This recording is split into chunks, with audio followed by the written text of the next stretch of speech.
sobrang proud lang din kasi first season ko to sa collegiate. So, ayun nga, di man kami nag-champion ngayon. For sure, next year, mas pagbubutihan namin na makuha yung gold medal. Kasi nga, ang babata namin. And sobrang dami pa kami mai-experience sa mga susunod na mga taon. So, gawin na lang namin itong, kumbaga, inspiration. Naman laro actually, nalalakad ko naman na yung pa ako. So, first time ko kasi ulit tumalon kanina. So, ayun nga, kaya ko naman. Pero, ayun, ginawa ko nga yung best ko. Pero, tapos din. Follow up lang doon ang game. A few days after nung game 1, sabi ni Aya, very parehas nung nangyari nung 2019 sa kanya. Did you get a chance na makausap si Aya before today's game? Actually, kinausap niyo po ako kanina before the game na sinabi niya sa akin na lumaban ka, like, wag mong isipin yung injury mo. Yun yung sinabi ko. Lumaban, pero kinapos. Well, sabi nga namin kanina sa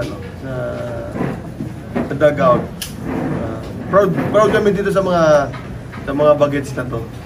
Na inilaban hanggang sa dulo. Ito talagang kapos lang, gaya na sinasabi natin. Marami kaming take away this time. So yung history na gusto namin na i-rewrite is hindi yun ang gusto namin mangyari. Naiba yung yung kwento. So yun nga, lang kami. Wala namang gusto kundi maging proud. Naging proud kami dito sa mga players. Especially kay Zaiza, in absence of Puyos. Pinilit at tinignan namin kung kakayanin Talagang gusto maglaro pero hindi namin susugal na at least hanggang doon lang muna siya.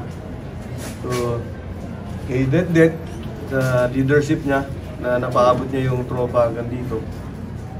Sa best setter namin, kay Kasi, regardless anong height ng mga player namin is na tumatangkad pag pumapalo. So, ibig sabihin, may mulos yung atake namin. So, madaming lesson na nakuha. Especially this season na regardless, matangkad ka, maliit ka, importante kung gaano ka tapang yung puso mo, gaano ka ka-decisive, o gaano ka katapang sa gagawin mo. I think may resulta na nangyayari. Zaiza, yun nga, nag-step up ka in today's game. Ano na ba yung naging mindset mo kanina? Siguro po yung mindset ko po, laruin lang yung game namin. Since, yun nga, yung laro para kay Angge and para sa UST na community na pumipila kahit madaling araw nandun sa school. So yun po, binigay lang po namin yung best namin sa game. Hanggang yun nga, kahit nagkaroon ka ng injury, nagkaroon ka pa rin ng chance maglaro. Ano lang rin yung masasabi mo sa nag-suporta ng teammates mo and yung buong coaches in your community? Una, grateful pa din ako kasi nakaabot kami dito sa finals. Sobrang laking thankful sa mga coaches kasi binigyan pa din nila ako ng tiwala. And ayun nga, tinry ko yung best ko pero medyo hindi pa kinaya. So ayun nga, madami pa kaming time. Madami kaming time para gumawa. Sobrang haba pa ng career na.